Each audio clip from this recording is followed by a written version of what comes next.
السلام عليكم ورحمة الله وبركاته. معكم رحيق الجنة. اليوم درسنا احنا عن مخمرية المخدرة العرايسي.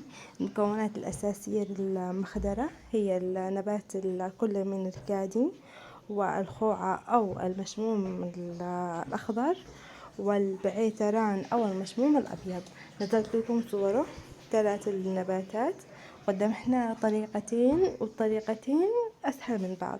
الطريقة الأولى اللي أسهل للكل إنك تاخدي هاي 3 نباتات اللي هي بعيتران والكادي والشقر الأبيض أو عفوا الشقر الأخضر، ونشمسه بالشمس، نحطه بالشمس مدة 2 أو 3 أيام.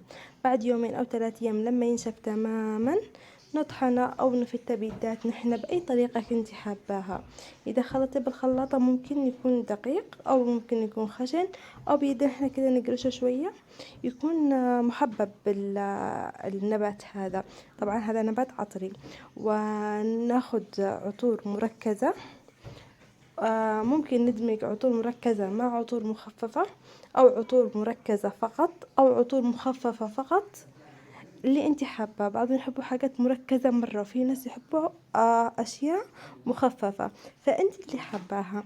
هنا حطيت لكم عطورات مركزة، كل من عطر الفل وعطر الكادي ناخد كمية بسيطة من عطر الكادي، وعطر المشموم ناخد نسبة متساوية بين الفل والمشموم ونسبة أقل من الكادي. ممكن نزود عطورات مخففة اللي هي العطورات اللي تجي جاهزة.